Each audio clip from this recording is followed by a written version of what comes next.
Falcon fans, Falcon fans, Falcon fans. What's good, people? You already know what it is. And you already know what it do. One time for the fan. We are back. Another podcast here.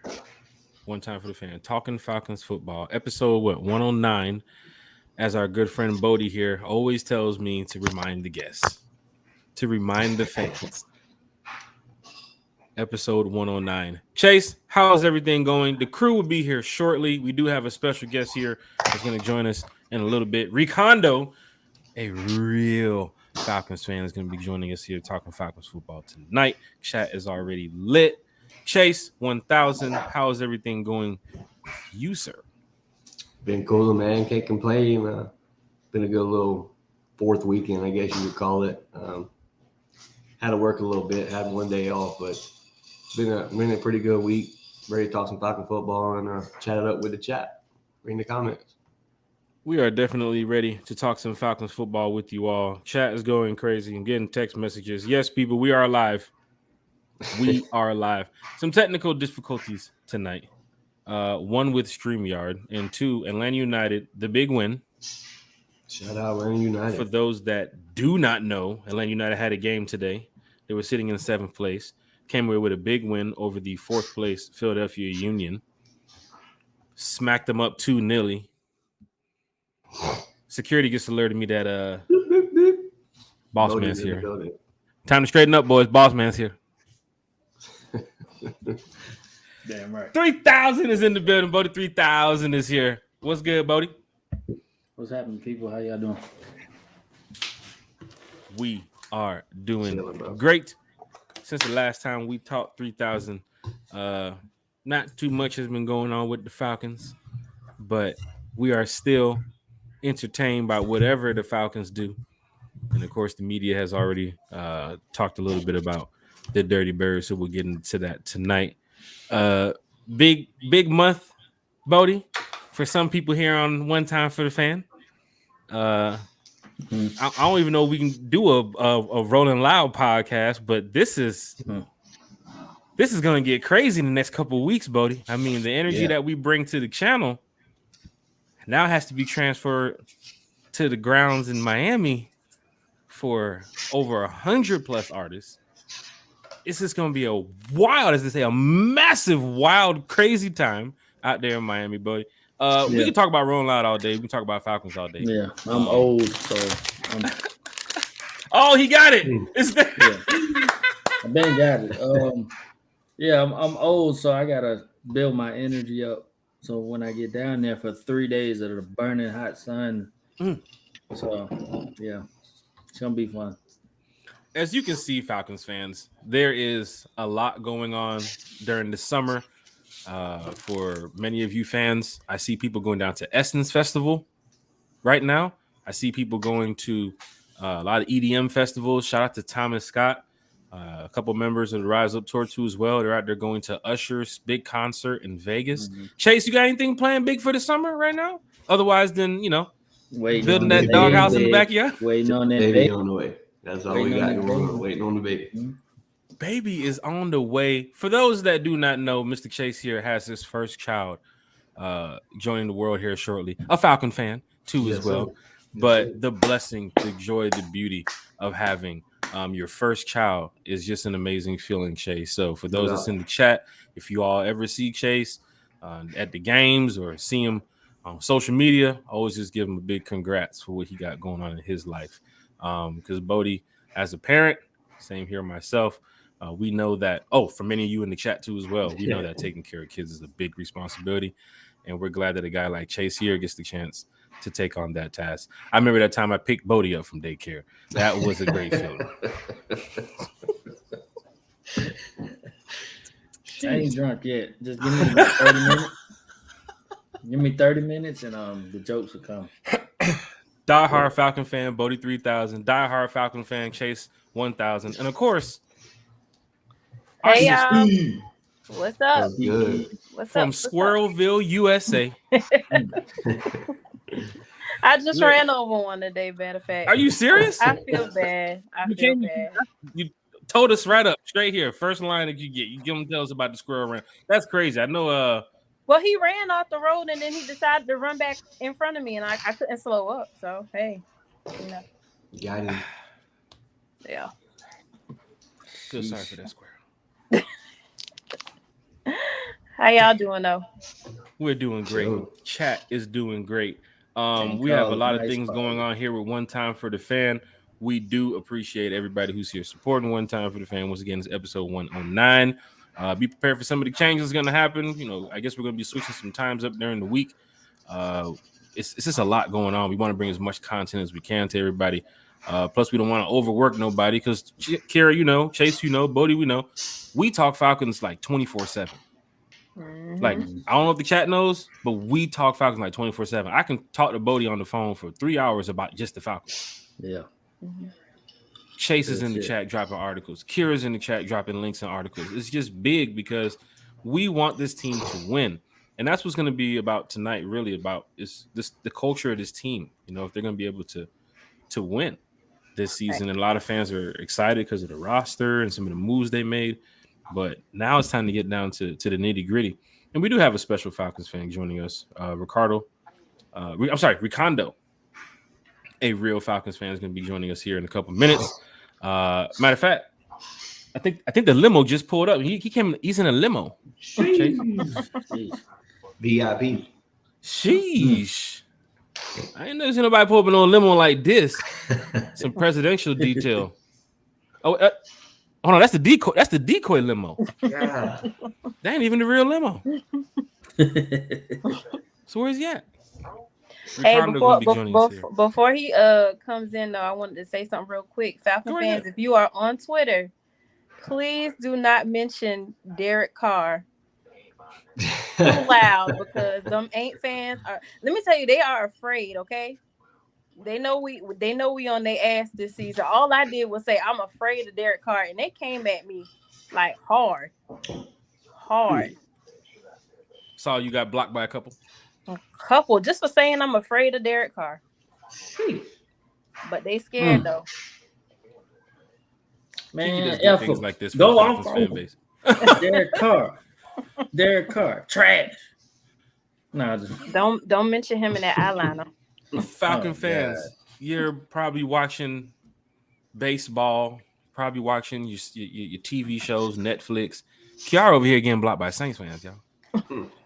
This what Kiki's doing while y'all doing something else. She over here trash talking Saints fans in the off season. The off season, 24/7. Kiara takes pride in this because she'll post like the person blocked her, and then she'll post it like, "Look, y'all, that is so cool." That is so cool when you take pride in getting blocked. Like they blocked you, they sure did. Yeah, both of them blocked me. They didn't like when I they tried to come for Ritter, calling him a third string. But when I posted the picture of that third string, if y'all seen the pictures of their third string quarterback, then yeah, you can see why they got a little upset. Oh, you talking about old cupcake? Yeah. Fruity Loops. Mm-hmm. Yeah. All right, we got a real security. He was doing the duck lips with the football. Sheesh, not duck lips. Real security details pulling up here, y'all. Got a special guest in the building. I don't know what country. I don't know who the fuck's working at desk downstairs. Let's get to it, y'all. Let's get to it, y'all. Hey,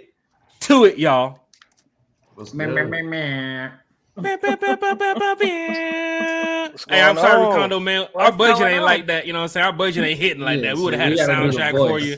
The band would have been playing some instrument. You know, we would have brought the drum line in here. Oh, man, y'all live, man. Y'all live. How's everything going, man? We got Recando, a real Falcons fan, joining us here in the building, talking Falcons football with you all. I know the chat's going to be going crazy here in a minute. Every time we bring a special guest here to the show, the chat gets live. And you know how it is trying to read the comments from everybody on the channel when we have a special guest here on the show. But the new format coming up soon, I think y'all going to like that because we're going to have a lot more special guests coming up. And we want everybody to be a part of it because everybody's going to be asking questions and comments and trying to, fill up content space. But Recando, what's going on? What's up, man? How's everything? Good, man. Good. I love that you guys invited me on. I've been watching you guys' show, just like I watch all the Atlanta content creator show on YouTube. Be honest with you, about 2 years ago, I didn't know we had this many fans. So, right. Hey, I thought I was the only one. I'm gonna be honest with you guys. All right, real quick off the top. Look, real quick. No, real quick. I just want to know. Tell everybody, why do you call yourself real Falcon fan? Because, hey, I mean, just look at it. Look what the Falcons done been through, right? I mean, just if you just look at it like that, look what the Falcons been through. 1998, 2016. Just put your head down and think about it. You know, I mean, when we win, because I'm the Cowboy fan for the Falcons fan. Mm-hmm. I believe in us every year. That's how every year we come in. I'm talking up the Falcons, believing in the team. And then, you know, when the fourth quarter come around and we starting to blow the lead, and when we watch the ball on the onside kick, we just watch it and it rolls. And at one point, nobody jumps on it. And then the best team up until the half. And then once the half hit. Yeah. I mean, Todd Gurley a score, and the Detroit Lions come down with no timeout and win the game. That hurt. That hurt. We'll give up a bomb to DK Metcalf against Seattle. We can go to the Washington Redskins game last year. 2 years ago, was it? The kickoff return? The kickoff. What about the floater that Tyler Heineke just threw up in the air, and they just watched it fall into the end zone to Terry McLaurin hands? I was at that game too. So same. I was in that end zone. Most of us were too as well. Yes. Yeah. And you're bringing up the pass, and now I'm starting to cry on the inside. Exactly. So just think about it. You bragging about the Falcons, and they every time. I mean, last year was at the game when Taquan Graham just dropped the ball out of his hand. I mean, just think about it. So if you're still a Falcon fan after all that misery, you're a real Falcon fan. So that's why. That's why I say I'm a real Falcon fan. So. And you definitely are a diehard Falcon fan. You have a good platform too as well. We'll get to that shortly. You can let everybody know your YouTube channel, Spotify, Apple Podcasts, however you go about with your content, because we love talking Falcons football with everybody. You know, we get the opportunity to get you to take some time out of your day to come over here and chat with us. We was glad that you can do this, brother. So from Bodie, Chase, Kiara, we really do appreciate this. I'm sure the chat does appreciate this too as well, because we love bringing special guests on. And you're a real Falcons fan. You know what I'm saying? This ain't no fake Falcons fan, y'all. This is a real Falcons fan. So, like I said, I love y'all format. Like I said, I watch y'all show, man. Y'all real live. You keep it funny and stuff. So keep doing what you guys doing. Hey, y'all done had more guests than me. I haven't even had a guest. I mean, I don't been to other people's shows, but personally, it's been just me talking Falcons, man. Just every day. I put out a lot of content though. I put out a lot of videos. Like I said, I could talk Falcons all day because that's what I do. So, but I really, like I said, I love you guys' show. So just want to let you guys know that. Appreciate it, bro. Appreciate it. And you wouldn't be here if we didn't. You wouldn't be here if we didn't mess with you. So same. So go right back to you. So facts. Mm-hmm. Well, got the appetizers out the way. Mm-hmm. Let's get right to the meal. Chase, got some news and updates coming from the Falcons organization. Chase, anything happened this week? Yeah, I got a little bit of news for you. It's been a quiet week, but some Falcon news that just dropped this week. Congrats to Ryan Pace, been promoted to director of player personnel. This is a guy that's been with Terry for quite a while. He was under Terry from 2003 to 2014 with the Aints. So they have chemistry. He was already in a big role as a senior personnel executive. So for a guy like that that's been choosing players that come into the building to be next up in line is pretty dope. And for him to have such a great bond with Terry is only going to help lead this team. He was also a former GM with the Bears, took that job in 2015. So he's been around the league. He knows the league, knows players, knows what talent looks like. So shout out to him.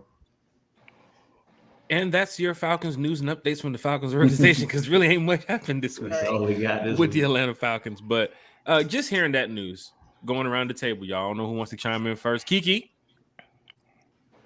Hey, I'm cool with it. Like the Falcons in the offseason, a lot of fans were saying the Atlanta Bears, Titans, they kept making up these names because players who had ties to those teams, I guess when they looked at Pace and they looked at Arthur Smith, they were like, oh, they used to be with Pace in Chicago. Oh, they was with Arthur Smith in Tennessee. Right. I mean, does that mean anything for Falcon fans, really? Like, when you're looking at it? Because some people will say we can't be getting some of these players from the Bears because Pace was over there. We shouldn't be going for Titans players because Arthur Smith is over there. Right. But then some fans look at it as, well, if they know the system from when at least a coach or a GM or somebody in that department was there, it makes them feel a little bit better, a little bit comfortable. Right, and that's how I feel about it, right? Like Jonnu Smith, how comfortable Arthur Smith was with him in Tennessee. Right. To see years later, he's now linked back up with Arthur Smith. I mean, some fans might say, oh, that's the Atlanta Titan Falcons. All them Titan players we got over here. All them Bears we got over here. But those connections sometimes mean something, right, Kiki? Right. Chemistry is a huge plus in this league. You look at the Madden game, you got the green and you got the red. If you got red all over the screen, you usually ain't got to win the record. So people that's been in the building and know each other and have good communication is what's going to lead the front office to a Super Bowl ring. I don't care what you call us. We just want the jewelry. 3,000. Let's get to you, and before we get to Recando, let's play GM 3,000. Bodie, if you are the GM and you want to go build your organization, you kick out the old regime, you bring in the new one. Would you go down the line and look for people who you're familiar with, or would you just go bring in a brand new system? I mean, there's a reason why I brought those people on my previous team.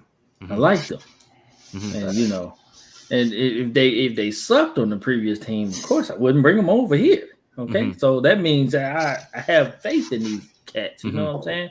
It's just a different. This is a whole nother team over here, and and it's a group effort. Isn't Ryan Pace saying it isn't his last final decision? You see, he got promoted to. I think that player personnel position is probably right under Terry's position, right? It's close to what Terry had in New Orleans, if I'm not mistaken. Yeah. So he was like third under Terry, and they was bringing in all them Bears players. You know what I'm saying? It's a group effort. It's a collective effort to bring in these players. They trusted Pace enough to bring in all these cats. They did their research, all that stuff, and I mean, it worked out that way. If you like who you like, okay? And if they fit what you think will help the team win, I'm for it. If they thought Jack could throw 80 on the run like he claimed he can and he can't, and they chose to bring his sorry ass in, sure. What does Jack Spade have to do with why does me throwing 80 on the run? I told you about this, Bodie. We're not going to get into this on the channel. I've done this multiple times. There's just nobody was there to record it. I can throw 80 on the run. Cap. In Madden? Not no Madden. This is real life. Look, I ain't even started drinking yet, so that's Michael Vick, 80 on the run. Mike Vick. Yeah. Man, let me get Drake out. Kiki, call your third cousin and let me get him out here. No, they call you Jack. They call you Michael Trick. You trying to trick folks. Stop it. Recando. You hear what Bodie said. You hear what Chase said too as well. If you're in that GM role and you're bringing in, your personnel, and you have a coach or somebody on the personnel that says, "Hey, look, I have a guy that I know really well. I worked with him in the past. I know you're going out there looking for different candidates, but let's take a look at this guy and bring him in. I'm sure he has a lot of connections to players. We can get him in. We can get this team rolling." Is that a route that you would go as a GM of listening to, one of your coaches and saying, "Okay, we're bringing a guy that we trust," or you know what, I'm going to go ahead and rebuild this whole thing? How do you feel about that? Nah, it's all about relationships. I mean, if you look around any league, man, it's about those relationships. I mean, if you go look, like even Jerry Gray, bringing him in from the Packers, Arthur Smith worked with him when he was with the Redskins. So, I mean, just all their relationships. That's because you're going to bring somebody into your organization that you're comfortable with, and they understand what you're all about, things like that. So, yeah, that's definitely how I would do it. Bring relationships in course, like you said, they got to be worth something. They can't just be, be your cousin and they don't know shit. But sheesh, not your third cousin joining us. Like y'all got little Frank. I got Pookie over here. Yeah, but they got to be able to do something. I mean, look at what Dean P brought his son in. He's still there, so I guess he knows something, Brandon, because you're gonna have that, that hookup every now and then, but they gotta know a little bit of something to for stick fans around. Would probably ask why we brought this up, because the Falcons and Terry and that organization, they're going the route that they want to go. So for fans that are complaining about, oh, Pace got moved up, he needs to be out of here, he brought them Bears players. It's not like that, Falcons fans. You got to trust in Terry. They're cooking on different levels that some don't understand. There is a business side to this, and then there's that football side to this. A lot of people are just seeing past that business side and just going straight to football. But if you're going to what the organization is doing, the connection from even Dave Huxtable, the senior assistant that they brought in from Alabama, the ties that he has to Ryan Nielsen and some of the people here on the staff too as well. Like you said, Jerry Gray too as well. The NFC North connection, that Mike Hughes connection that they brought over, Jeff Okudah, that's the system that they're into as well. I'm sure Jerry Gray said, "Oh, we'd love to have Jeff Okudah." Played against him for 4 years already. Guy's a beast. Same thing for Mike Hughes. They're looking at Mike Hughes like, "Oh yeah, NFC North," and we play the NFC North this year. Don't forget about that. We play them this year. So this is a lot when we're playing the Packers week 2, and you got Jerry Gray over there like. He's been over there. He's been with the Packers personnel. It's good to have some of those ties here with your organization. So I'm not looking at Pace saying he needs to be fired or he shouldn't have never been promoted. No, let the organization do what the organization wants to do. While we talked about it here, because I saw some people complaining about it once the news was broke. Because Kiki, we saw it. Atlanta Bears, Titans, Falcons. Yeah. Atlanta Rams. I think some Falcon fans just want to find just something to complain about. Which there are 50-50 fans on both sides of the fence. Some people like Ritter, some people don't like Ritter. Some people like Bijan, some people don't like Bijan. I understand. But then at the end of the day, we're all Falcons fans. But when you're complaining heavy on a Ryan Pace move, a personnel move that has nothing to do with as a fan, like, come on, dude. Come on. And this has nothing to do with content creators because no content creator ever said this. This is like fans and groups that we're in. So we do pick certain topics, Recando, and we see things that raises discussions, and then we'll bring it here to the channel. I mean, if they didn't want us to bring in players from other teams that, Nielsen wouldn't have brought in Ellis, he wouldn't have brought in Omiyah. Connections, relationships. Come on. Relationships. I mean, get real. It just happens that way. Those are very good guys. He just had to bring over here. And they trusted him enough to come over here. They know they can help this scheme, bring this scheme to life in Atlanta. Plus, they paid him a pretty penny. So they came on over. But really, the secret guy, anyway, in the front office is really the guy that made assistant GM, which is Kyle Smith. He actually the guy that do all the dirty work for Terry Fontenot. That's why they promoted him to assistant GM, because, they don't want to lose him. I mean, because you look at the talent he brought in when he was with the Redskins, not the Commanders, whatever, but they had a pretty good draft classes up there, especially on the defensive side of the ball. So he has an eye for talent too, and bringing him in, and like you said, just promote your staff to keep those guys there, because somebody's gonna try to steal them away, just like we stole Terry Fontenot away from the Aints. So I mean, you want your talent. They got a good talented front office, so you want to keep those guys there. So I think he's the one, though. I think Falcon fans should look at the front office of the Falcons and say that Terry, Arthur Blank, that staff, Pace, Smith, they really brought in some players who can get the fans excited, who can get them some wins. But I think in the organization, they're making moves to set up to say, we're getting ready to be a brand new Falcons organization here. And we're going to give the people what they want. Terry coming in here as a GM and talking about that hostile environment. I ain't going to lie, y'all. I mean, I shout out to Thomas Demetriou, but I ain't never hearing no hostile environment talking about Thomas Demetriou. No. Terry's for the fan. I've seen Terry talk and stop. Bodie, you've seen it. When we was walking side by side with Terry, the man stopped and talked to us because he's seen that we were Falcon fans. Like, it happens. This organization, y'all know how I feel about this organization, y'all. I love this team. Yeah. And I'm telling you, they're putting the right people in place on the field and off the field to get the job done. And we're going to talk about hostile environment in our pre-recorded video coming up later. So be prepared for that later on. Going to another topic because the chat's going crazy. We do have to get to the chat. Relationships, Recando, you mentioned that. Mm-hmm. Bodie, speaking of that, a former player of the Falcons recently tweeted the Falcons in a situation where some Falcon fans were like, should we give this young, or as Country would say, young Thundercat? Young Thundercat. Yeah. Should we give him a go? A name that Falcon fans are familiar with. Hiki Devontae Freeman. I saw that. Recently tweeted out, or it was like an Instagram post, because there was a post that said, name a former Falcons player you wish you could watch again for the first time, right?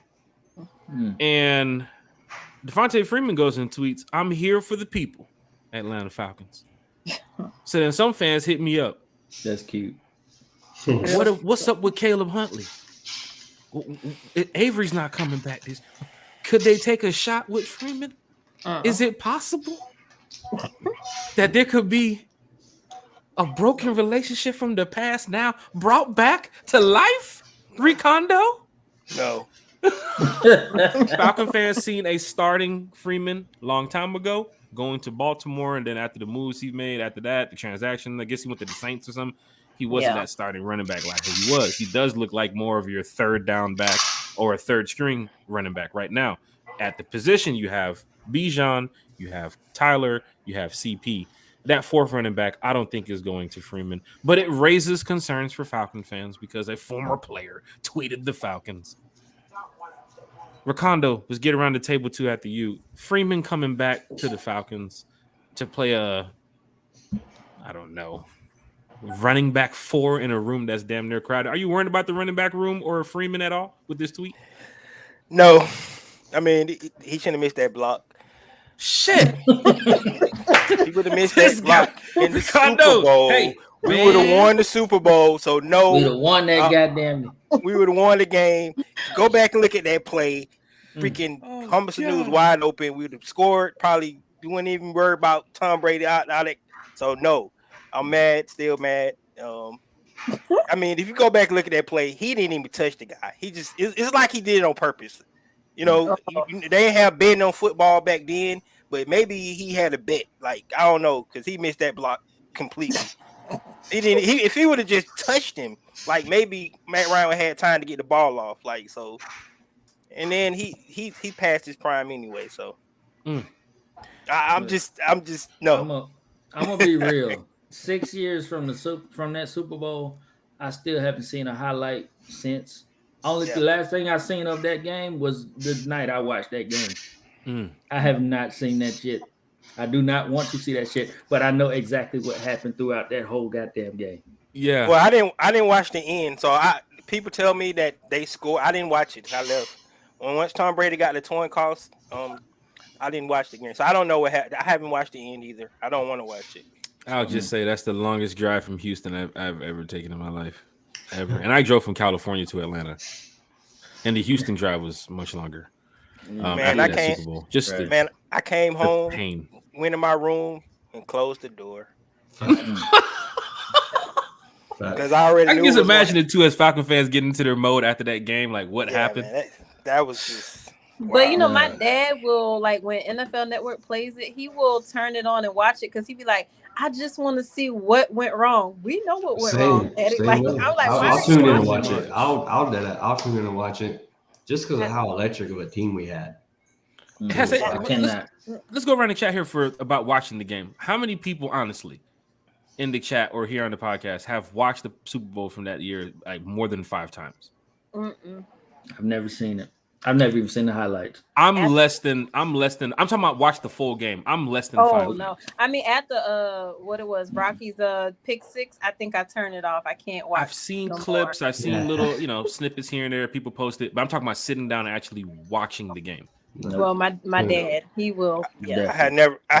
I have never watched that game. Only play I probably watched was the Julio catch. That That's probably pass, one of the greatest catches, honestly, I've Yeah. ever seen. man, that was the greatest catch. I know we lost, but if we would have won that game, that's probably going down one of the greatest catches in Super Bowl history, man. Yeah. That throw, Matty Ice on the run, he put that man right. Only Julio can catch it. That's the, you know what? Speaking of passes like that too, I remember I had to play like that. Let me take it back. Oh Lord. Shotgun. I think it was like what? Like 4th and 26. Middle school don't count, Jack. Say it again. Middle school don't count.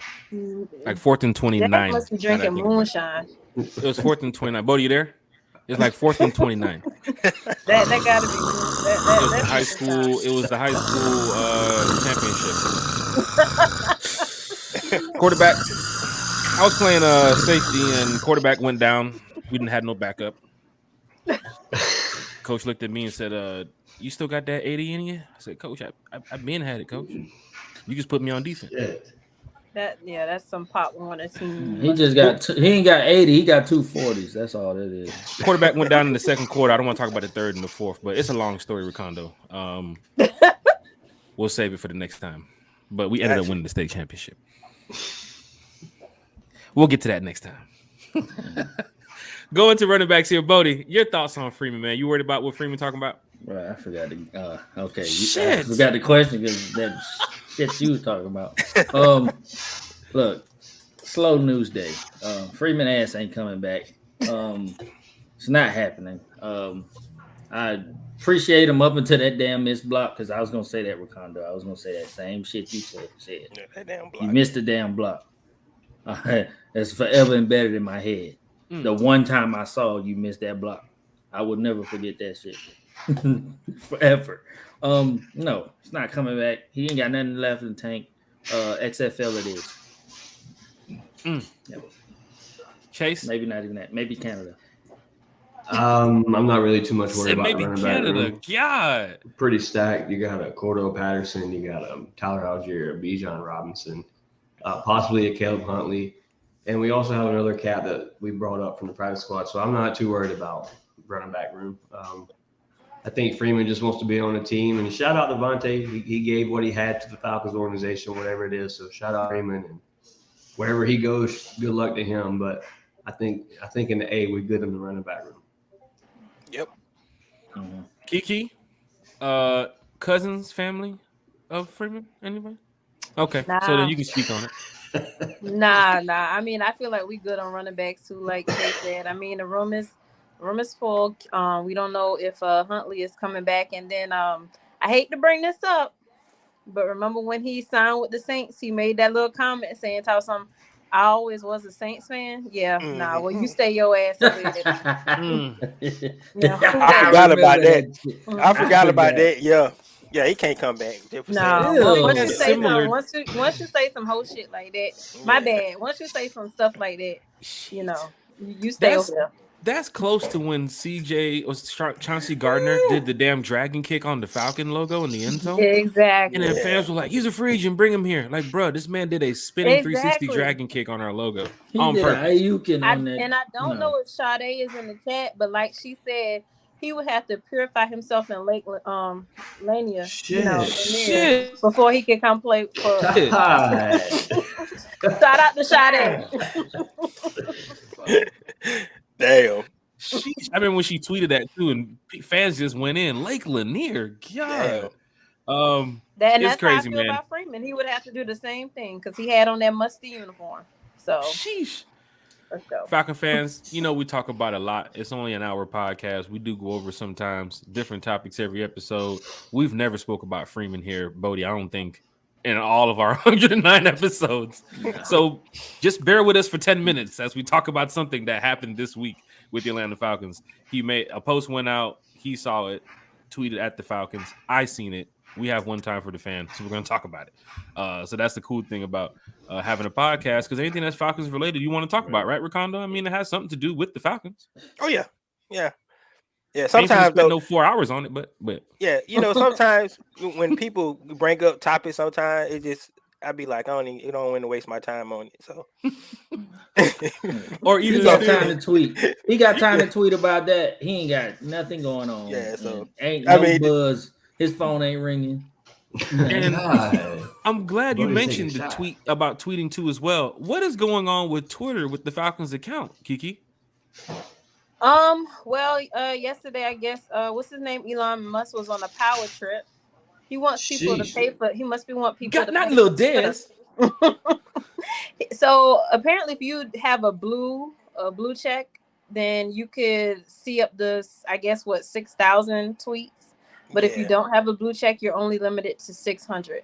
But I mean, he took it off today because I mean today I got to kind of scroll as much as I wanted to because I think a lot of people were complaining about it. Yeah, he wanted people. He wanted people to pay for their blue check. Yeah, I'm not paying for Twitter. Like, no. Yeah, that's bull. So if Twitter does shut down, we just we head to Reddit? Do we make a new Twitter? We gonna have to call Tom back to open up MySpace again or something. Gosh! Oh, no. Or y'all go to that black-owned fan base. Y'all go to that. Which one is that? Isaac Hayes the Third. Isaac Hayes the Third. He owns it. You know, I have an ownership stake in that. You know, I have a investment in that. So y'all run over that. We're plugging everything over here. Hell, don't forget to pick up your 10-piece from American Deli too, goddamn. Don't forget about that. Lemon pepper wet. Lemon pepper wet.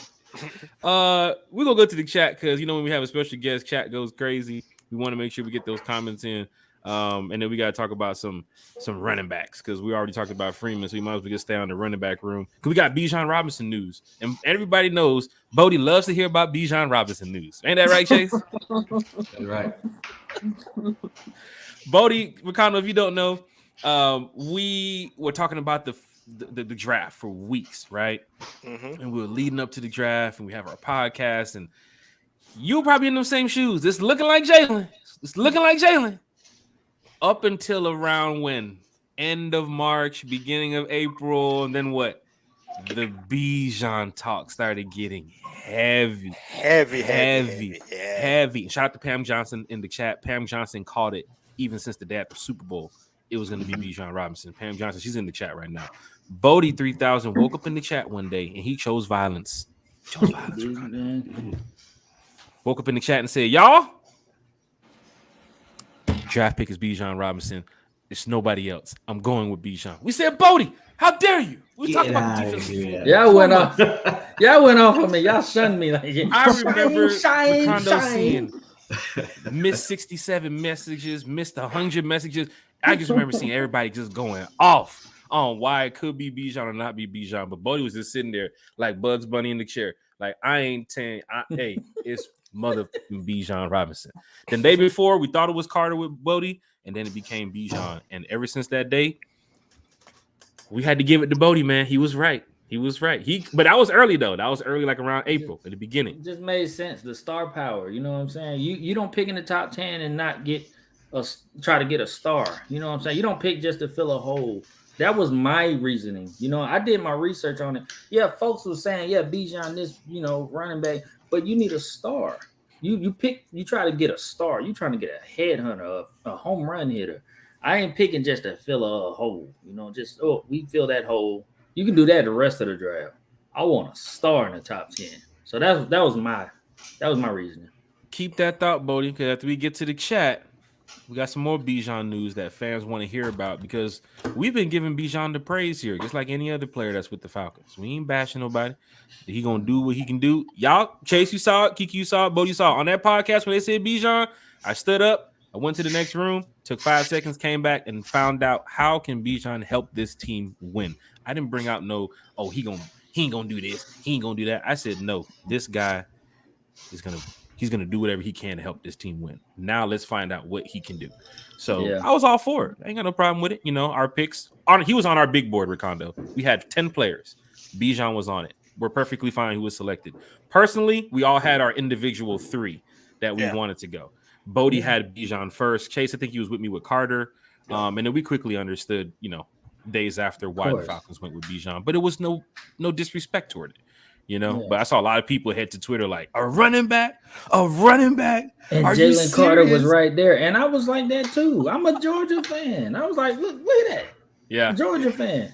I mean, I did a podcast, a video on why they shouldn't pick Bijan Robinson. So, I mean, I felt like he was probably one of the most talented players, but I just felt like, you know, they didn't need it because of Tyler Algier and what he had did. So I was one of the guys. So but I also said if they get him, I'm cool with it because the moves they had made. That I mean, to be honest with you, everything they had made up. By the time we got to the draft, the Falcons didn't really have a lot of holes. So I was good. I was really good when they picked him. I was like, wow, we're gonna be this offense is gonna be something serious. But on your podcast, Recando, did you mention one of the reasons why the Falcons picked Bijan was because of the mustard? I'm telling you, Falcon fans, that's why the Falcons selected this kid. This kid has a mustard contract. Come on, yeah. And he liked mustard too. I don't know. Just imagine sitting in the room with a guy like, so tell us about this mustard deal. Like, come on. See, it's like this though. Like, I don't mean to go on a little tangent, but like, when you get, you don't pick for the fit. Like, if you got a player that's a star or whatever, or can be a star, is looking like they're gonna be a star, you go get that person. That's how I feel like you should. You don't pass over that for the fit. I see NBA do it all the time. You've seen Luka go like 3rd overall. And Atlanta had him, then they traded him.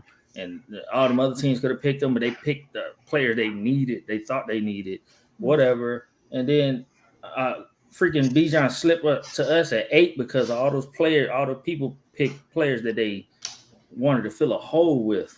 Yeah. But I'm telling you, Bijan is going to rip this league a new. He's gonna rip it up. They already talking about him being top fantasy, and he's a damn rookie. Yeah, just be prepared because we're going to you first after we're done with the chat here. Because of course, when PFF drops some news, you know we love talking about it because everybody's all into PFF stats, especially in the offseason. PFF dropped something recently that has to talk about Bijan, and for some strange reason, he's sitting at number 1 on this list. A rookie sitting at number 1 on this list with players that I'm looking at who's been in the league more than 3 to 4 years. So a rookie is number 1 on this list, which we've told you multiple times in the past how many categories Bijan is damn near leading in right now before he's even touched the field. To some of these fantasy football and dynasty and all this. Man, we got so much to go over with Bijan. We got it. Chase, did you buy the damn mustard? Did you get the damn shirt and the mustard? Can we try to get the sandwich on the show? Chase, I need to get it. Chase said the mustard is expensive. You got to buy Similac first. That mustard is like what, $60? It's like $60 for like a tube. Yeah. Wow. What kind of mustard that is? Like a Dijon mustard. Name. Like his name is called Bijan. Yeah. It's probably Heinz in the damn with a different name. Bijan. Kiki, we're going to the chat. Chase, we're gonna need you for that. That segment coming up here in just a second. Kiki, you might want to go ahead and read this one because he got a little bit of Sammy Sam going on in there. I'm trying to read it and I'm trying to figure out whose song is this. See, you're going to get stumped by Deshaun. That's just my baby daddy. You got to be careful with Deshaun from Southern Silk now. He'll come in here and stump you. Who that is, my baby daddy. Oh, gotcha. Hold on, you got to say the yeek now. You got to say yeek at the end of that. Shout out Deshaun. Hey, man, you got to be on it. We need that Juke video, Deshaun. We need it live. We're gonna play it on the air. Any of them old A-Town Southern players want to get on the podcast? Crank one and yeet. You know what I'm saying? Let me know. Let me know. We'll get you on now.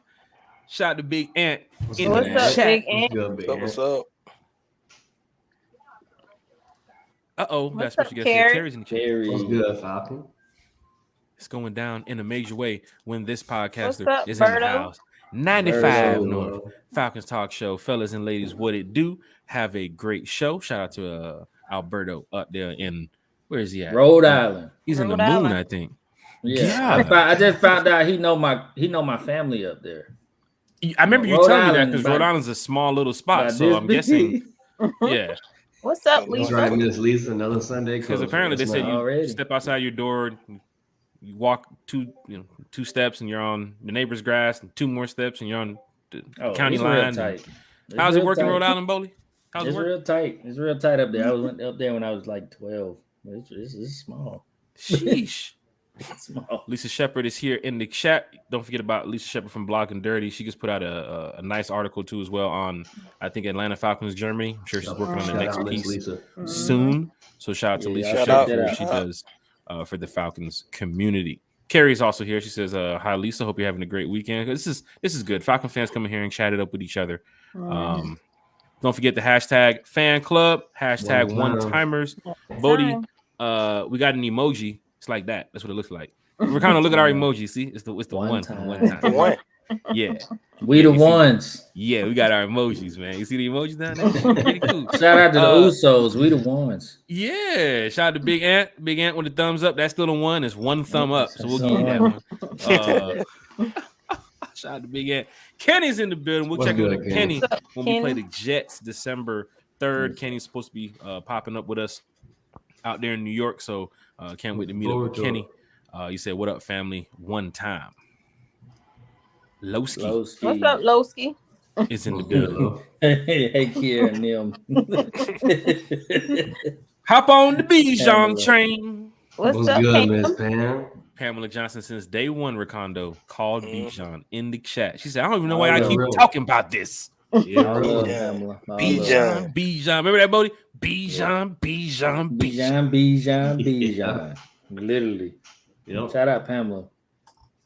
I felt like, I was getting ready to call security on Pam too. I think she tried to rub it in on the draft show. She was like, "I told y'all." She did. That's literally what she said. I told y'all it was Bijan. Hey. But she was right. She was right. Yeah. DSGB Hall. Don't know where you at. I think he's back in the States now? Sure. Yeah, he's back in the States. Yeah. He's out here one time. Man. Appreciate you, sir. One time. Oh, he stomped us. The song is by B Rock and The Biz. Bodie, you didn't have that on your playlist? I know the song. Okay. I know the song. Who that is? I know the song. Lisa Shepard. I'm not familiar with Recando. Happy to learn about another Falcons fan content creator. Well, Lisa Shepard from Blog and Dirty. I'm glad you get the opportunity to find out a little bit more about Recando here on One Time for the Fan. He does have a magnificent channel of his own that he'll get to let us know about. Recando, real quick, let's tell us more about you being a Falcon fan. Like, how die hard are you? I mean, you told us in the beginning about through the times that you've been through, but are you a season ticket holder from the Dome days? Do you remember? Yes, I am. So okay. I probably the last season in the Dome. That's when I became a season ticket holder. So I was there when they finally let it go, and then been the season ticket holder ever since. Man, be there. We got to get it pumping, man. If you remember last year that Steelers game, I think it was more yellow towers in the dang stand than it was terrible. It was crazy, man. I was like, damn, they got more terrible towers in the stand. We got to start it. As Falcons fans, I know the Falcons need to win. I get it, and I know Atlanta, it's fair weather fan, fair weather, that city. Too. It's a fair weather city. I get it, but we start winning. I know we got to start winning, but we need to. Like Terry said, we got to bring the home field advantage, man. We can't be having more of the other team fans in our stadium when we playing. He has a point. We're going to talk about that with our hostile environment video that we're going to be putting out soon, because Terry keeps talking about it. Because Bodie knows, because you was there, Bodie, in New Orleans. Chase knows, Keith, you've been there. Terry's coming from that New Orleans era where it's like, we know how to get loud in this mother. It don't matter if you hate the Saints or not. We've been in that building before as fans. And if you've been there, you know how loud they get in that building. I'm not hating on it. I just know how fan bases are. A hostile environment, I've seen it in Seattle. I've seen it in Cincinnati. And it does play a big part on the field too as well. We saw it last year, Chase, a little bit. I think the attendance did go up with the Mercedes-Benz. Even the last 4 games, with the 2 home games, the attendance was up. I don't know if it's because of Ritter. I don't know if fans noticing that tickets dropped because they was out the playoffs, but the Falcons still came out there and won the game. But fans you saw it, Chase, they were celebrating. They were happy. They didn't care. They just wanted to be there for the experience. But we do need to see more of those diehard Falcon fans in the stands. Recando, I don't know if you know about the Rise Up tour, but it's a group that me and my friend started. We go on the road to the road games, and you should see our fan base on the road. Man, oh man. Yeah, I heard you talking about that on the last show when you had well, it's 1,200 of us in the group. That's just in the group. And we're moving in the right direction. But we go to every away game and we put on meet and greets and events for the fan base. And Chase, you've seen it in New Orleans. Some of the videos have been out. We've been doing it. This is our 5th year now. And we're really taking it to the next level. So, of course, we got Detroit week 3. We got London we're going to. So we're putting on a lot of events. But our fan base on the road, oh, it's crazy, bro. Oh, it's crazy. And that's what we're trying to do. We're trying to put these chapters together, something that the Falcons fan base never had. There's no chapters here. Cowboys have chapters. Packers have chapters. 49ers have chapters. Seahawks have chapters. There's no chapters here. Zero. But me and my friend was diehard enough to create the first chapter down here for traveling fans to away games. And we have a West Coast chapter. We have an East Coast chapter. We're working on the international part right now, too, as well. So we're really trying to bring the fan base together. So when we show up to the Super Bowl in Vegas this year, and you're going to be like, where all these Falcon fans came from? Oh, they've been here. Oh, they've been here. They're just waiting for their day. But you're right, Recando. We got to get some more diehards in that building. Shouldn't be all these fans coming over, taking over people's stadiums like that. Especially when we got a beautiful stadium like the Benz. Yeah. Right there for the fans. I mean, now for the Aints, we show up for the Aints. We always fill that up. But for some of those other teams, week 1 season opener to be packed against the Panthers. Yeah. That's a rivalry game, Falcon fans. And you got a quarterback that's like 4'10". Like, come on. This is come on. Eric Parker. He was picked over Ritter, though, to be better than Ritter. So. Yeah, I mean, he did go to Alabama. I understand, the ties, the Saban. He is I ain't gonna lie, in Alabama, he was a decent quarterback. I'm a Bulldog fan. I seen it. But we know how you're in the NFL. Quarterbacks do in the NFL too. You're in the NFL. Tell him, Kiki, you're in the NFL now. Yeah. And Johnny Manziel was damn near good in college. He got in the NFL. He didn't do shit. Yeah, I mean, you got all 5 stars playing around you. It's a difference, believe me. Mm-hmm. That's why everybody's sleeping on Ritter. Ritter didn't have the talent. He didn't have that talent around him like that. I mean, but the kid won 40-some games, so we're gonna see. We're gonna see. Chase is still undefeated at home in the Benz, right? Yes, sir. Ritter's that guy. He's 2-0. Yeah. In the Benz. He had the heart. He ain't got the arm strength. He ain't got the size. But he got the heart. And right here. Yep. Certain things you want to look at that I think fans don't know about. I told y'all, Chase, Bodie, and when I was at that Cincinnati game, I had Bengals fans like literally telling me like, wait till Ritter gets in the game. You guys are going to love it. Because they're not only Bengals fans, they're Bearcat fans too as well. Mm-hmm. So they were telling us how much Ritter damn near put that Cincinnati fan base on his back and did what he did for that college because fans were loving it. And they kept turning around. The Bengals fans, hey, y'all didn't put that Ritter guy in. No jokes. That Ritter guy is really good. So I can't wait to see him get this full season. That's the thing. Him playing in the WAC 12 with no talent, beating up on all them teams. And then they come back and he playing in the Falcons with a whole bunch of talent. We'll see. We're going to see how it works. Yeah, we're going to see. This is going to be the hot take that's going to be surprising. We're going to get back to the chat before we finish up the last 2 segments here shortly. Is if everybody's expecting this run-first team and Ritter's just like slinging 275, 300-yard games. That's like you're going to be like, whoa, wait a minute. Because that's what he did in college. What? He's a pass-first quarterback. We just beat the Panthers 27-17 and Ritter just went for 325 yards with 3 touchdowns, no picks. Ritter be can't even get 100 on the ground. Man, I'm telling you, man, just look at the weapons. I mean, people sleeping in what really fun to me. People forgot Kyle Pitts on our squad, right? I mean, they called him a unicorn for a reason. Like, Kyle Pitts is going to, I'm telling you, watch. Look what he did with Drake London in those 4 games. Almost 400 yards with Drake London. I mean, Kyle, and then Marcus Mariota overthrew Kyle Pitts like 20 times last year. Just 20? Just 20? More than that. Ridiculous, man. I mean, after that Panthers game, I was at that game, and I was like, yeah, I was done. Yeah, I was done after that. And when he threw the ball on the ground. Oh, God.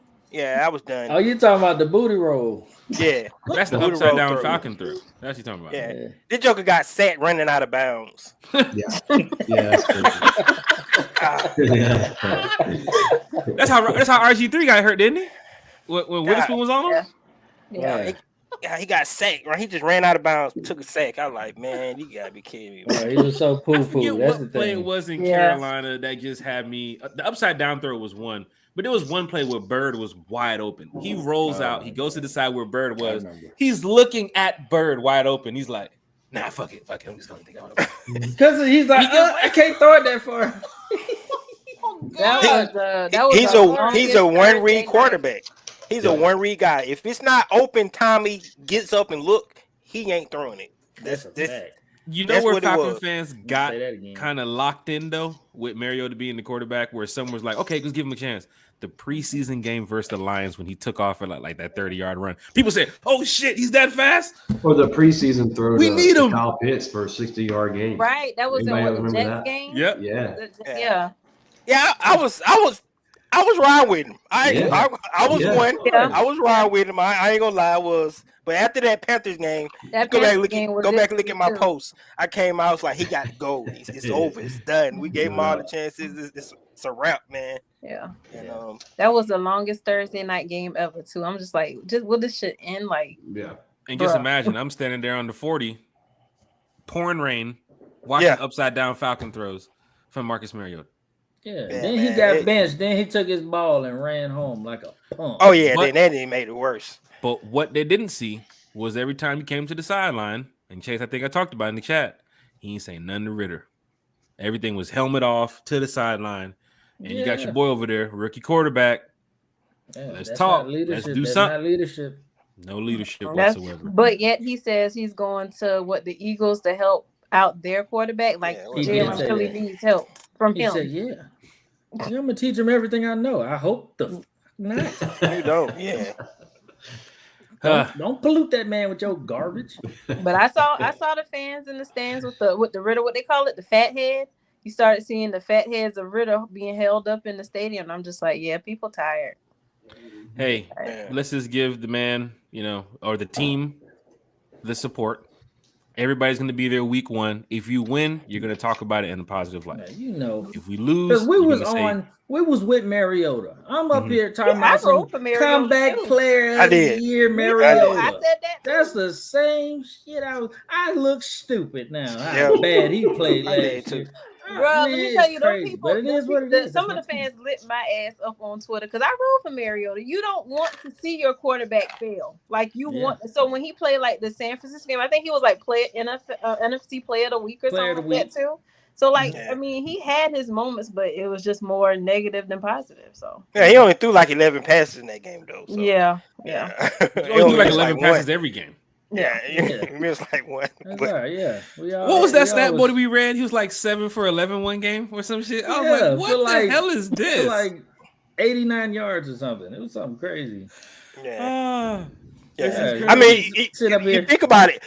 Arthur Smith got pissed. The Browns game when he just went and said, "We finna run the damn ball." Yeah, he was done. He was done with the passing game. He was done with the passing game. He was done with it. He was like, you know what? We just gonna run it. If you watch that mic'd up video, you can see when he tell them to like, we about to just run the hell out this ball run right the now. Piss out the ball. Yep. 14 straight times, man. That was the thing of Brady too. Yeah, he was done with Marriott hotels. But that was like Caleb and Algier. They had a little breakout. That was Algier's so that was a good, game, that was a good breakout game for them.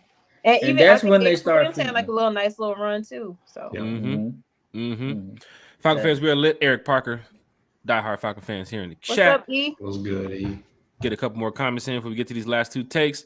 Kiari said, Jack, you make me feel like an old lady. Every time you talk about music festivals and going to Rolling Loud, please stay hydrated. It's very hot here in Florida. Bodie, do you hear that? Yeah. You need to be telling Bodie that, not me. Well, he older than me, so yeah. He is, yeah. This is Bodie's idea. Where's he at? This is Bodie's idea. Yeah, that's right. Yeah, and he's older here, than boy. me. I'm over here. I'm over here. Oh yeah. This is Bodie's idea. Like, hey, you want to go to a festival with 70,000 people and just jump around fucking Miami Sun all day? Like, oh yeah, sure. I'll go ahead. It was my idea. But it's gonna be fun. I mean, we're diehard fans of a lot of. And plus, it's crazy. I'm losing. I lost I'm losing 30 pounds to go to this damn festival, so I won't. I've been in the gym. I lost a lot of weight to go to this festival too. Straight up, like no cap. Street playing. No cap. I done lost about 20 already. Y'all think I'm playing? Yeah. That's what's up, buddy. You see it on the videos and you see it in the crowd. 70,000 people mashed up, or hopefully that area that we have is going to be sectioned off. But if it's not, he's got to prepare for whatever happens. But we're lit, They gonna mosh pit your ass. They gonna jump all over you. That's what they gonna see, just like that. Elbows fire. Big Kenny in the chat said, "Big Chase, congrats, bro. Get some sleep now, as you boy. You better get some sleep. Appreciate it, Kenny. Appreciate it, bro. Exactly. Get some that sleep, Chase. Chase don't. I don't think Chase don't. It's funny telling the first time parent this stuff. It's like, oh yeah, I'll be. Yeah, sleep. Yeah, You ain't gonna sleep. Sleep. Good luck, boy. Big Ant, talking Falcons football is a full-time job. Agree or disagree? Chase, if you a diehard, Ant, you exactly right. If you a diehard, You're right. Yeah, that's what we do. thanks. Yeah, you spend more time trying to defend the Falcons than anything, Nice. man. Especially from the national media. I can't stand the national media, man. Yeah. You and me both. But shout out to NFL Network, because they do show us some love, like Kyle Brand and what's his name, Peter Schrager. They do show love to the Falcons. Peter Schrager low-key has been a Falcon fan. Like, he just wants them to win so he can start talking about them. Like, oh yeah, I've been on the Falcons train for years. You don't remember talking about them? Yeah. You can hear it from Peter Schrager that he does want this team to win.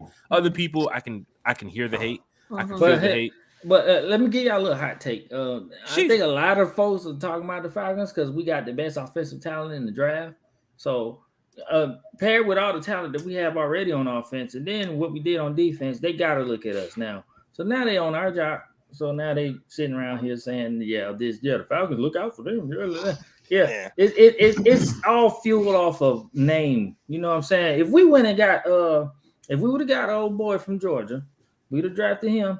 They wouldn't be talking about us like this. I promise you. Nobody would have been on Algier saying he's gonna run us to the Super Bowl. I promise you. But it is what it is. But it's name value for the media. That's what they want. They want name value, and Bijan Robinson is appealing to people. Right, because even if we did get Carter, I don't think they would have been talking about us as much as they are with Bijan. But see, but they secretly know that we got talent, because just you remember the whole Lamar Jackson talk, and it was like, we get Lamar Jackson, we go down there with Kyle Pitts and Drake London, and it was like how explosive they'll be. But since we decided not to go that route, they forget about we had Drake London and Kyle Pitts, and we just added Bijan Robinson to that. So they know. They know. Yeah, they know. They know. And then that's another thing with the media. They gotta see it. They need to see it, before they put their stamp on it. They won't come out and give no hot take. It's like Stephen A. I watch Stephen A. on damn First Take every damn day. Oh, they suck. He sucks. And then he come out and do 40. I knew he could do it. Shut up. Man, shut up. That's the media for you right there. Flip-flopping on you like that. Stephen A. sniffing his forehead, get on my nerve. That's what I say. New media different. We stick to our guns. I'm gonna keep that same energy here. You see me come here from Anthony White. That's what we talked about the other day, Chase, in the chat. Yeah, I think it's Pace or Smith. Somebody's up out of here soon. They're gonna go ahead and get their own GM job soon because their organization is kind of pushing them in that role. Probably Smith. Yeah, Smith probably. That guy, man. He's that's the one that Terry Fontenot say he be calling him at like 12 o'clock at night, asking did he see this guy or something like that. He's on it, man. We're good, Jalen. Yeah. Jalen, shout out. King Quest 710 said, question, why all the Aints fans always love to go at Kiki? Kiki, what do you do to Aints fans on Twitter? I don't even be saying nothing. Why do you do what you do constantly to them? Like, why do you, why? It's entertainment. I laugh. It's funny to me, though. Like, it's funny. Don't stop. Oh, I'm not stopping until we sweep them. When we sweep them, because I know what's coming this year, I'm gonna be the biggest asshole on Twitter. Yeah. Falcon fans, we are lit. Benny Smith, Jalen Jones, Lisa Shepard, King Quest. So many people here in the chat. Apple Podcast, Spotify Podcast. Chase, you know all the links. I can't remember most of them, but we're pretty much everywhere when it comes to One Time for the Fan. Recando, a real Falcons fan, is here joining us on episode 109 of One Time for the Fan. Hit that like button, hit that share button, hit that subscribe button. We're gonna get to the Bijan Robinson news in a minute here. I'm gonna drop it. I'm gonna drop it. Chat always goes crazy, and we love bringing up the comments in the chat. But you know how it is when we have guests. We got the content. We're talking about the topics. Everybody's giving their opinions and their thoughts and the facts. And we will run over time sometimes. And if we go to the chat, Recando, I'm sure you know we can be talking Falcons football for 5 hours if we pick on every single comment and go over it too as well. So we do thank everybody's comments. We see a lot of Falcon fans here in the chat. It just keeps scrolling. It just keeps scrolling. Rise Up Tour members are in here. They're ready for away games. I'm sure they want to hear some away game information news. Eric Parker, Foxy Noxie's in here. Pamela Johnson, Jeff Wolf, Diane Markham is in here. 95 North, Jalen Jones, Carey. So many people's in here chatting it up too as well. Is that the Jets fan? Is that the Jets mascot in here? God, He ain't in here. I thought he was in here. This would have been a great day because Eric Parker's in here. He would have roasted the shit out of him. Oh yeah. Oh damn, Eric, you got to show up when that Jags fans in here. You're gonna love this. He might be in bed now though. Shit. Trying on a new mascot uniform. Let's go to what PFF talking about, y'all, because the chat is crazy. Benny Smith in the building with the Rise Up, y'all. Rise up, Benny. What's up, Benny? Bodie 3000, as Big Country would say, people getting naked. Bijan Robinson. Shout out Big Low. Shout out Big Low Country. He's in Vegas right now. I think he's getting ready for the Usher show at the residency. That's what's up. And then Thomas Scott is there too as well. He's going to be at the show tomorrow night. But Usher's doing big things. So shout out to Usher from the that's 8 what's up. taking over Vegas and got everybody traveling for this show. I've never seen it. I heard he's on roller skates and there's a I don't know. Whatever everybody trying to sing that damn song in falsetto, hurt themselves. Yeah. I know a joke on roller skates, rolling around, buttoning up his suit and unbuttoning his suit. That's some fancy shit. I'll buy $500 for that ticket too. Shit. And where he get them skates from? So I'm over there asking, who the fuck made these chicken tenders? That's the next question I'm asking. Bodie, you're big time on Bijan Robinson. Chase, I'm sure you're going to pick him in Madden. You're going to draft him on your fantasy, however it goes. Top 10 dynasty running backs going into 2023 into this season. Number 10, we have Ramondre Stevenson from the Patriots. Number 9, we have Kenneth Walker from the Seahawks. Number 8, a name that Falcon fans definitely know. All you fantasy people. I don't know. I don't play fantasy. Saquon Barkley from the Giants. At number 8. Number 7, the man who took Zeke's job, Tony Pollard. That's crazy. Number 5, Zeke Christian McCaffrey, who fans have told me, not just from the Falcons, but other NFL teams, that he's probably the number 1 running back in the NFL. Christian McCaffrey. I can't hate on him. I can't hate on him either. He's solid. Number 4, Jahmyr Gibbs. Number 4, Jahmyr Gibbs. Number 3, Jonathan Taylor. Wild. That's wild. Jonathan Taylor at 3. Number 2. Who? Oh, never mind. Because you haven't bashed that fan base yet. That's why you don't know who that player is. It's coming. It's coming. Yeah. So we should start talking about the Colts. Who y'all got on your roster? Jonathan Taylor. Fuck Jonathan Taylor. Kiki's a diehard Falcon fan. I don't expect her to care about who Jonathan Taylor is. I don't care about Jonathan Taylor. They did Matty Ice wrong last year. That's my daughter's dad team. I do roast him a lot too. I do roast the Colts a little bit. And Kiki posts the mess. She posted the message. Her roasting your daughter's father. He's a Colts fan. Kiki posted the message of roasting the guy. Like, dude, he can't get no break. No, he don't catch no break. Yeah, imagine being a Colts and Celtics fan. Like, he got roasted. Shit. God. The Jags fan is in the chat. The Jags fan, was he a Jaguars fan? He's a Bama fan. He's a Bulls fan. He's just all over like the place. A Penguins fan, I think. It's like, God damn, kid. Damn. That team in Antarctica too? Texas going crazy. Yeah, not the Antarctica team. Number 2, Breece Hall. And of course, we wouldn't be talking about this unless it's Falcons related. Number 1, and they put it with the bold caps, everything. Bijan Robinson that guy. Another article coming out this week about Bijan being number one in dynasty running backs. We talked about it with Vegas saying that Bijan probably has offensive rookie of the year, number one locked up right now, number one fantasy running back going into this season.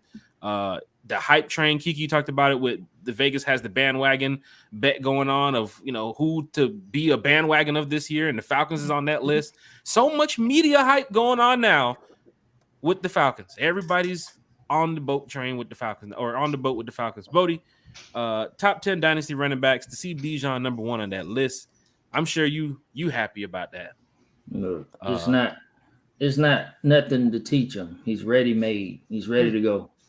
Put the pads on him, just drop the right scheme, and he's gonna run your team to the playoffs. He's ready. He doesn't have a damn what they was trying their damnedest to find his weaknesses when they was talking about his weaknesses during the draft. Oh, he's not the best blocker. Oh, hey, fuck that. He's not blocking shit. He's running. He's catching. He's not. You want to hear that? Okay. Right. They was trying, but Bijan has no weaknesses. He is the best offensive player to come out of draft in many years, and I mean like 5 to 8 years. So it's ready made. It's all on the coaches now to scheme them up and just have us be dangerous.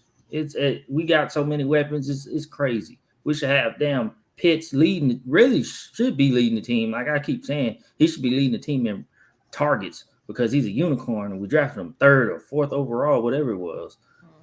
And he should be the guy. It's Pitt, London, Pitts. We got weapons out the ass. So, like, it's really Bijan is just going to just have everybody scared. Where's Bijan? Oh, he over there in the slot. Oh, he over there. Oh, he in the backfield. Oh, he just moved to the slot. Like, it's going to be Bijan. They're going to be scared of him. He is the threat. And he's amazing. He's amazing. Amazing talent.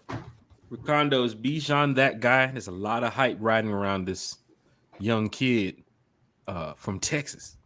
Well, is it possible that this is what the Falcons needed? Was this type of hype around a running back? Well, I can tell you this, man. Looking at Bijan Robinson, just going back and looking at the film, and I don't like to do this, especially because it's bad for rookies to put him that high on the pedestal. But when I look at him, man, he reminds me of Marshall Faulk and LaDainian Tomlinson. That's a. I mean, Lord, that's a good combo. That's the way he runs the ball. Wow. And then the way he can catch the ball out the backfield. I mean, just go back and look at what the Rams did with Marshall Faulk, the greatest show on turf, man. Bijan has that kind of skill. He really do. And the crazy thing about it, he's big. Like he's like 215, 218. He's not a small back. Size. No, he's a big guy. Yeah. He's a big back. And then he got that little dead leg where he don't slow down when he cuts. He gets skinny in the hole. And Arthur Smith talked about the contact balance, because it's different than Tyler Algier. Tyler Algier just gonna run you over. Bijan, he's gonna make you just touch him a little bit and be able to keep that balance and keep going. If they just gotta, like he said, you just gotta use him. They use him the right way. Sky's the limits, man. He's gonna be dangerous. And then you add all those other weapons around him. I mean, I just don't. This offense is going to be really exciting to watch this year. I'm excited. And honestly, I'm more excited about the defense than the offense, but the offense is going to be exciting. That's a fact. Chase, not only just from what Recando said and what Bodie said, but nobody's even mentioning that Bijan is out there working out right now with Jamar Chase. Yep. And his team, or that training group that they're a part of. You know how big that is for a running back who's getting ready to run to this skill position. He got to be when he's a specialist. So this man's going to be in the slot. This man's going to be at running back. You don't know where Bijan going to line up. But to be working with Jamar Chase? Wait, I'm sorry. To work with Jamar Chase?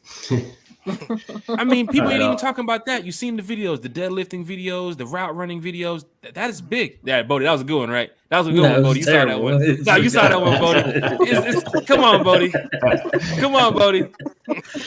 But Kay, working out with Jamar and his team and what Jamar has done in the NFL. I mean, if you're learning from a guy who's been there a couple of years and he's already recognized a lot of route patterns, how to do a lot of route running, where to go, where to be on the field, where your X's and O's are. This is still a guy that you're, it's competition. I mean, you're playing against this guy if you make it to the Super Bowl or something, if the Bengals make it and the Falcons make it.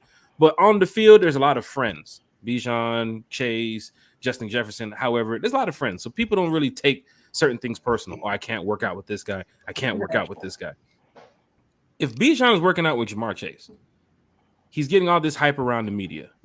For you as a fan, Chase, how are you feeling going into the season, knowing that Bijan he's pretty much blowing up all over the NFL media right now? When you talk about Bijan, you just have to bring up the stats, bro. The numbers don't lie.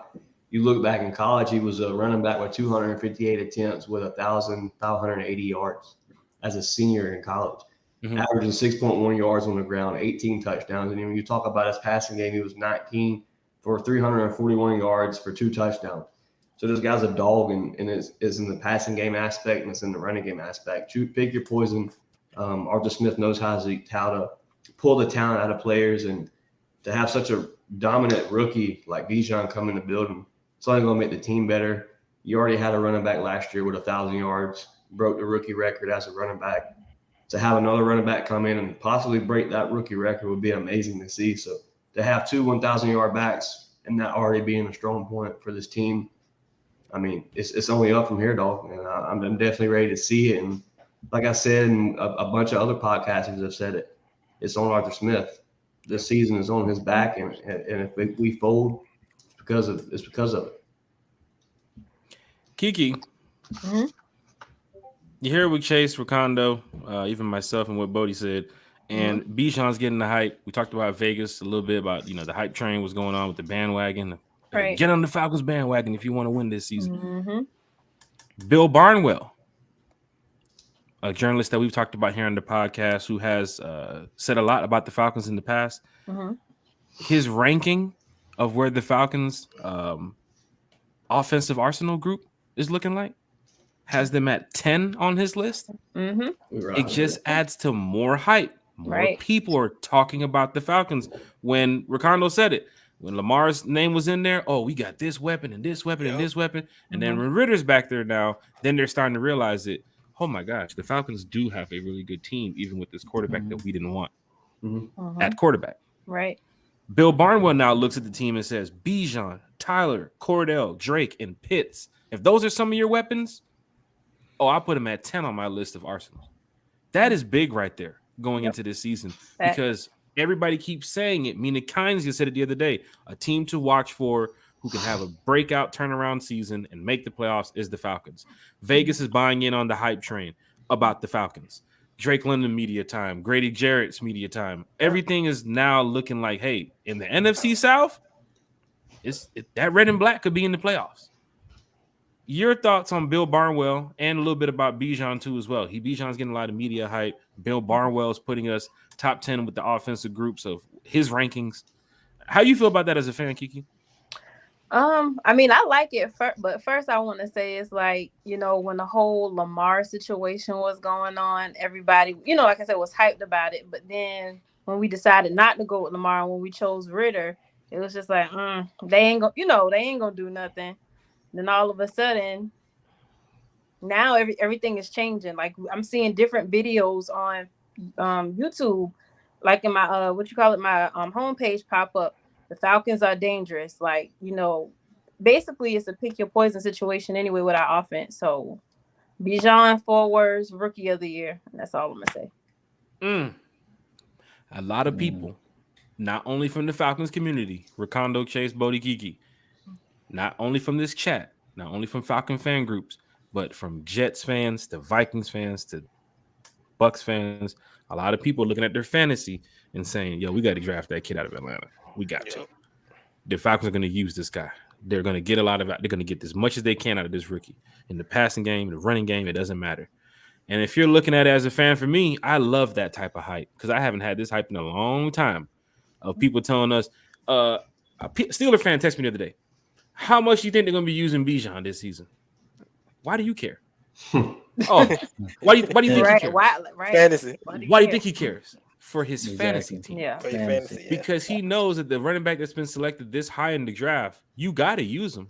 Mm-hmm. Wait a minute. See, Tyler just went over 1,000 last year. Mm-hmm.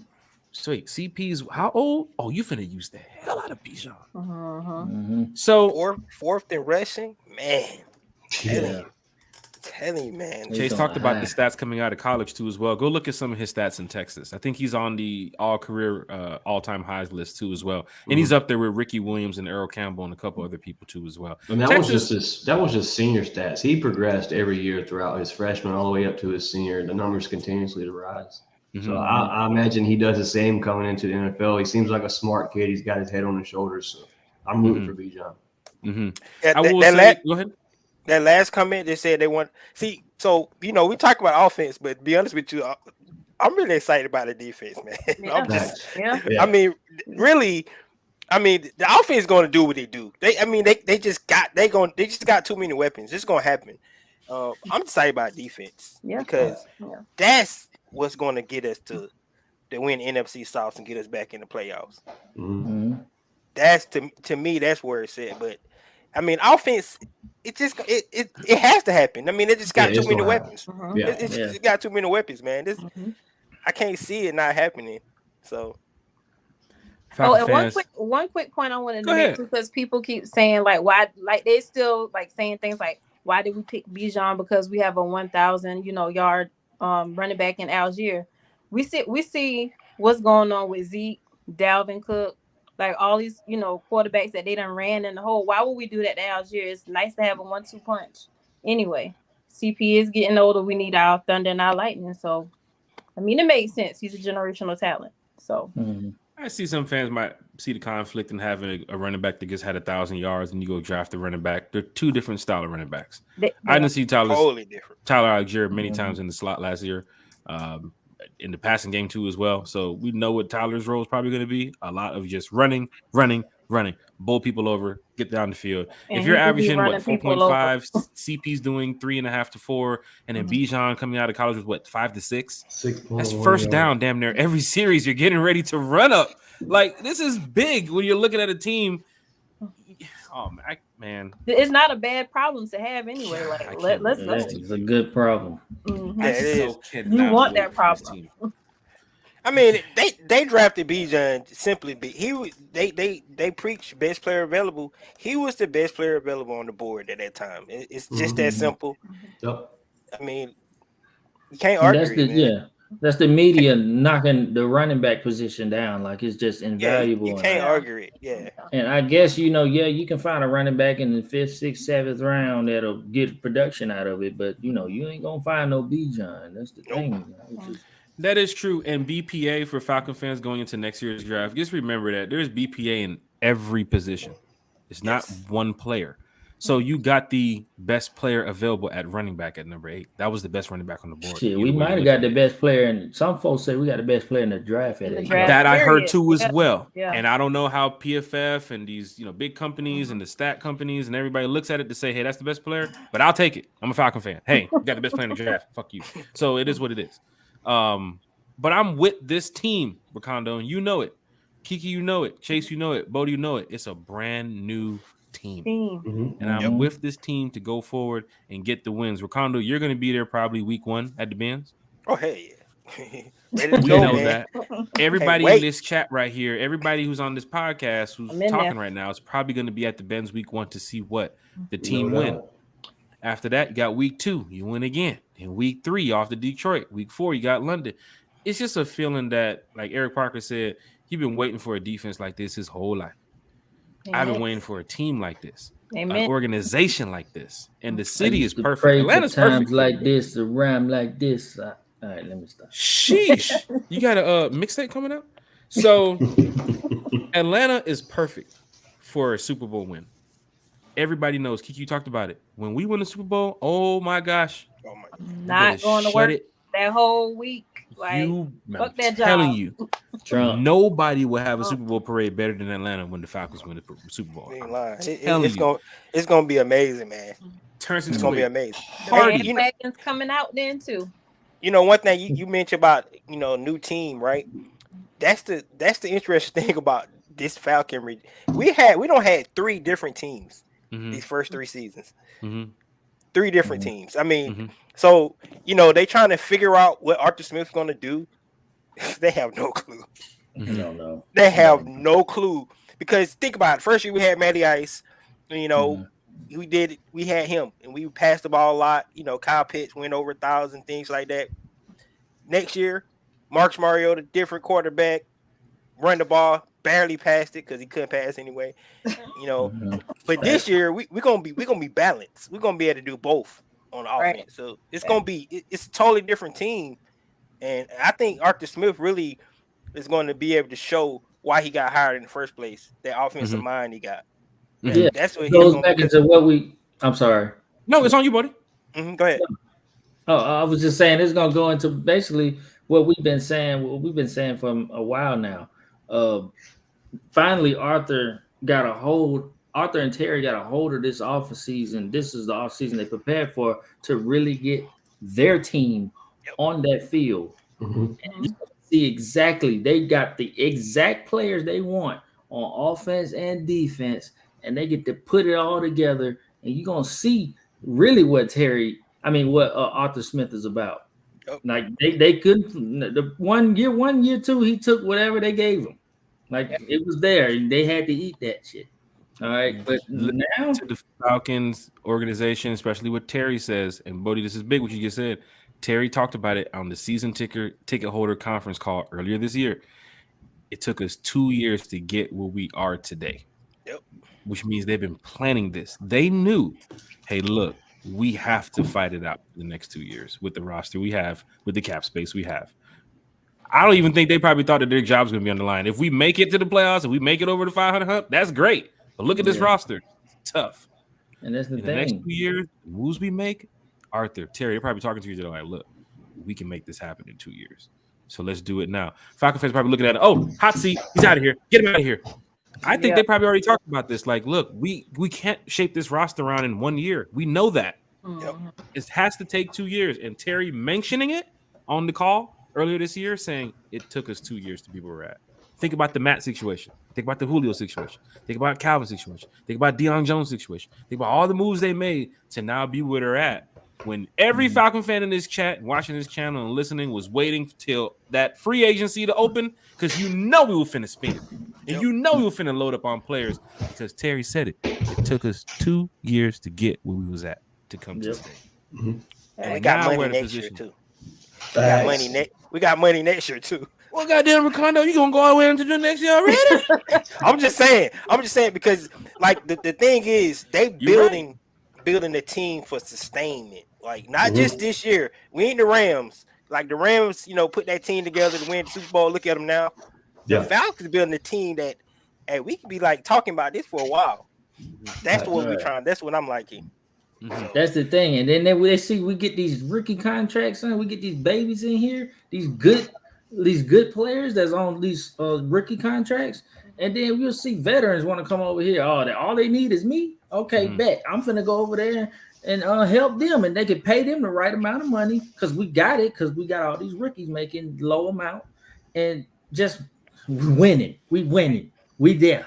I'm still loving seeing a lot of the Falcons draft picks on the field, like their roster, like on the field. Not no guy coming on there for 2 plays. No, you down and dirty for this Dirty Bird team. Like real talk, like Jake Matthews, Chris Lindstrom, even Caleb McGarry. Hell, give it to Drew Dahman sticking his head in there. Let's go, Drew Dahman. We need more of him this season. We don't need no high snaps. Grady Jarrett, Richie Grant. Like I'm seeing these low snaps.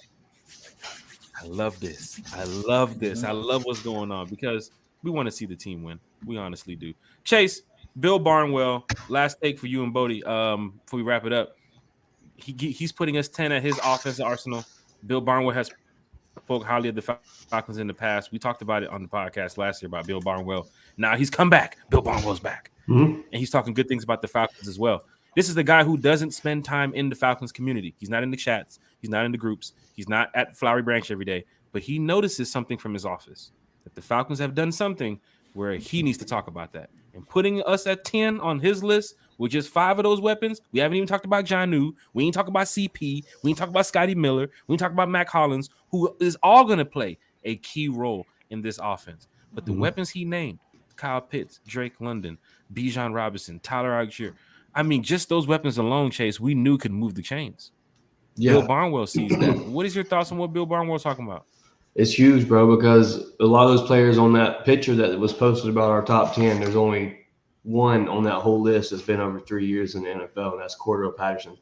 Drake London, 2 years, Kyle Pitts on year 3, and Bijan Robinson and coming in on year 1, and Tyler coming in on year 2. So this offense is young, and if this team can stay together and stay driving together with a quarterback like Desmond Ridder, and hopefully the chemistry there is strong, and we kick the season off right on the right note. So it's very big to get that type of recognition. Shout out to Barnwell for even putting the Falcons in the top 10, because it is, if you really think about it as a Falcon fan, we still have a lot to prove. This offense still has a lot to prove. Yeah. And for them to hype us up and hype our rookie the way they've been doing is, I know it gives them some type of confidence, and I know they see it just like we see it. So it's good for them and good for the franchise. So I hope we come out and we hold up to that standard and really play some good Falcon football. Pamela Johnson, Terry and Arthur take no prisoners. They didn't care what nobody say. They definitely had a plan. Hearing Terry talk about how he called Arthur 2 weeks before them going to the interview of the job and saying, "What is your plan?" Go back and listen or find it. Terry said he called Arthur, or Arthur called Terry weeks before they had the interview or the job. I guess the Falcons had reached out to both. And of course, behind the scenes, go back to those days, Falcon fans, they had already talked about what their plan was. Hey, Terry, if we can get you in here, we're probably looking at Arthur Smith. During that time, people were saying Eric Bellamy, the dude from the Chiefs. Yeah, bring him in here. Yeah. But the Falcons had a head coaching position open. They had that GM spot open. Terry's name was being called. Arthur Smith name was being called. And then hearing that they talked 2 weeks before agreeing to the deal about the roster, which means they both had a plan. They both was going to put that plan in place, and they knew this wasn't going to be a 1 year thing. It's going to take about 2 years to get it done. And once we get it done, the Falcon fans should be happy. And now if you look back 2 years ago to 2 years later now, I'm ready for this season. I'm more than ready for this season now than I was 2 years ago. No doubt. So I see that Terry has made the moves to make me happy as a fan. And I know it sucks because it's 2 years, but time keeps moving. And if I'm looking back at the past, Kiki, Chase, Bodie, and Recando, if I'm looking back at the past, the Matt Ryan move, the Mariota situation, all that stuff, it's like, man, Terry, what are you doing? But then when you see what he's doing now, and now you can see the vision, it's like, we're ready, bro. Oh, we're ready. The rebuilding is coming along well. Now it's time to, time to win. It's time to go win. They almost messed it up, though. Thoughts on that, Recando? What you got? Deshaun Watson, they almost messed it up. Cool. Or we can say Lamar too as well, because the money situation was big. Yeah. Because Falcons were like, we need that offseason. We need this cap space. We've been waiting years for this. Don't give it away to one player. And then all the X's and O's about if he can play and he's injured and all that. Everything went out the window and people was just talking. But for me, seeing that they made the move with Ridder and the organization, I'm just glad that we are at this position now. Yeah. To go. I mean, this is this, but like the truth is, this season it's on Ridder and Arthur Smith. Yep. I mean, I'm just being honest. It's on. I mean, I think Ridder's gonna do good, but it's on him. It's on him. Nobody believes in him. We believe in him. The teammates believe in him. The organization believe in him, but nobody believes in him. So it's on him and Arthur Smith, because they got all the weapons, all the talent to be what we all think they could be. But at the end of the day, man, like you said, we got to prove it, and that's what they got to do. So it's on Ridder and Arthur Smith, man. Yeah, 3,000. Bill Barnwell, last take for the topic. All right, so what did Bill Barnwell say once again? Shit. I got something to show y'all. That's what I'm saying. Like, Bill Barnwell mentioned. I'll go back and pull it up. But remember we talked about Bill Barnwell last year? He was during Eddie Goldman. I think it was. We'll go back to do the Bros breakdown, but he was talking heavy on Eddie Goldman. No, I got a breakdown for you right now. Go ahead, tell me what did he say. Bill Barnwell put us in the top 10 offensive arsenal weapons that he has for, I guess, his position groups. He's looking at our 5 starters, and he's like, "Man, this team is destined for greatness here." So, okay. Bijan, Tyler, CP, Drake London, and Kyle Pitts. He has at number 10 on his offensive weapon arsenal list. Okay, well, I mean, he's a reporter, you know. He's still the same dude who ranked us 26 for our offense, our off season. Yep, 26. Yep. So, that's the Bill Barnwell. Same Bill Barnwell. That's the Bill Barnwell I remember now. We did a segment on him last year, right, Bodie? Yeah. That's the Bill Barnwell. This Bill Barnwell, the same one he praising our offense, sure. But yeah, he said that we had a shitty offseason. Okay. So yeah, he said, yeah. So is it a long-term solution? The Falcons are better on defense, but you should take issues with some of the choices they made. Bates is a great player in the prime of his career, but can you say that about anybody else at the list above? Campbell's a legend, but he's 36. So do you see Onyemata and Dupree are 30? Now, do you see how we can spend so much time now going at Bill Barnwell with this? Because you can't look at the weapons, Bill Barnwell, and say we're going to give 5 guys of your offense 10th in the league. Yeah. And then go and say the Falcons offense or the Falcons. He said the offense was the team. No, he said our off-season moves. Off-season. He said our off-season was 26. Our defense. He said the defense, what we did on defense was terrible. No, Bill Barnwell, you can't make those. You can't make. I don't know. See, that's he's how I'm saying. Campbell's old. He's saying Onyemata and Dupree is old. He's saying, Okuda. No, he's saying a lot of stuff here, bro. I don't want to turn a positive moment negative on Bill Barnwell. Hey, damn that. Now. No, we are real. Trying to give Bill Barnwell this benefit of a doubt that he said that we're 10th. And now here comes Bill Barnwell. I'm glad you fact checked this, Bodie. I'm glad you pulled that up on some more. Not even just fact checking that what Bill Barnwell was talking about. I'm talking about how he's talking shit now about the offseason for the Falcons. So Bill Barnwell, where is your head at with this? You don't know. Let's get Bill on the show. And, if we're 10th in the rankings, we're moving the chains. We're scoring, bro. If you're saying that our weapon group is 10th, that is enough, honestly, that I can see those 5 players damn near putting up enough offense to go help us win. And did he even put Ritter on this list? He even put Ritter out there. He didn't put Ritter on there. Yep. He didn't put Ritter. So he's looking at Bijan. We know Bijan gonna eat Pitts, Drake London, CP, Tyler. Man, that's part of our offense that we know is getting ready to go help win this game. So Bill Brown, what the fuck are you talking about? He's praising our He's praising our offense, but he's shitting on our defense. Our defense got much better too as well through the offseason. Yeah, much better. So much. Jesus better. Christ, Bill Barnwell. Boy, Bill Barnwell want to go. I see everything. When you said Bill Barnwell, as Falcon fans, been excited about a defense. Let's be honest here. 2016. I tried to gather my thoughts earlier about who Bill Barnwell was. Top 15. That's the guy we did the report on last year. I remember this guy now. Yeah, he was forgettable. Bill Barnwell. A lot of these, whatever they call it, analysts, a lot of them are switching up. Like I said, if you just go on to YouTube right now and just type in Atlanta Falcons, you'll see like people talking negative, like when it was like near February, March, and then now it's starting to get change. Bijan, and now, Falcons, look out for the Falcons. Yeah, SMD. But you know what though? If you listen to some of them, they don't even know the team.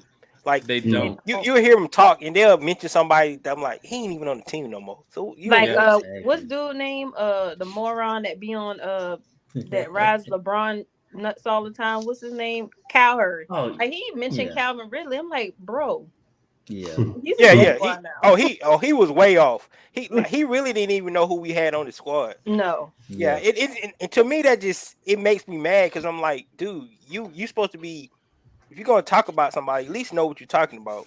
And you're on a national TV show at that. So. And we can go ahead and start preparing for the end of the show. But Kiki, Chase, Bodie, and Recando, you know that these journalists, they text a journalist who's here on the ground and say, "Oh, that's my partner. That's my brother. I got it. Hey, Jack, what's going on with the Falcons?" I sent a whole report back. Perfect. I'll put it in my column. start talking about it. Next thing you know, they pick what they want, like the National retweets, Inquisitor. 15,000 likes and the shares. And next thing you know, they know everything about the Falcons, but they're living in their office in Delaware. Haven't even been to the Flowery Branch. Never even seen the facility, but though they're putting out reports on the Falcons. You're going to get that from time to time. And I'm sorry, Bill Barnwell. We had a good moment for you there, man. I had to praise for you. Now I remember, boy, where you been? Now I remember who you is. I'm here for justice. Okay. Hey, I like that. I like that, Bodie. Keep them receipts. Ain't nothing wrong with that. Bodie heard that name, Bill Barnwell. I guarantee it rang a bell because Bodie did like a breakdown on the situation, or it was something that we spent a lot of time going at Bill Barnwell about this shit.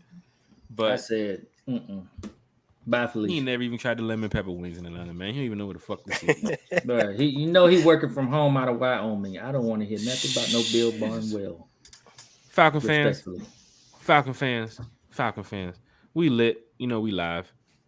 We went over the time too as well. But that's what we do here on One Time for the Fan. We don't work for CBS. Kiki, Bodie, Chase, and Recando. This has been great talking Falcons football with everybody. Recando is even better when we do these type of free forms versus asking questions because we just get, we get the real fan instead of coming out with the questions. But hey, we don't have no problem either one. Questions or free form doesn't matter. But fans just want to hear more than just the questions. Right. So this is great that you got a chance to take some time out your day to come chop it up with us here on One Time for the Fan. Definitely, if you get a chance to come back, we would love to have you back. Definitely. We want to come back when we're on like a 5-game winning streak. Yes, sir. Yes, sir. Everybody talk going crazy. We all drinking in here. Got on gold. Yeah, we're on a 5-game winning streak. We don't tell us nothing. I remember we did do that. 2015? Then we. Dan Quinn first year we went on like 5-0. Then like. Yeah, I remember that. Yeah. God, the past. Fast and physical. Yeah. And Tack and what's his name? Yeah. And Beasley. Yeah.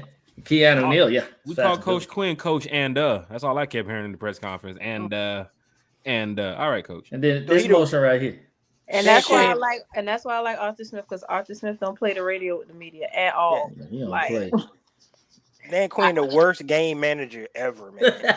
Damn, he can't manage a game. He's terrible. It was so terrible, man. We lost so many games because of that. Falcon fans, you know what happens when you go down the Dan Quinn road. You know what's going to happen.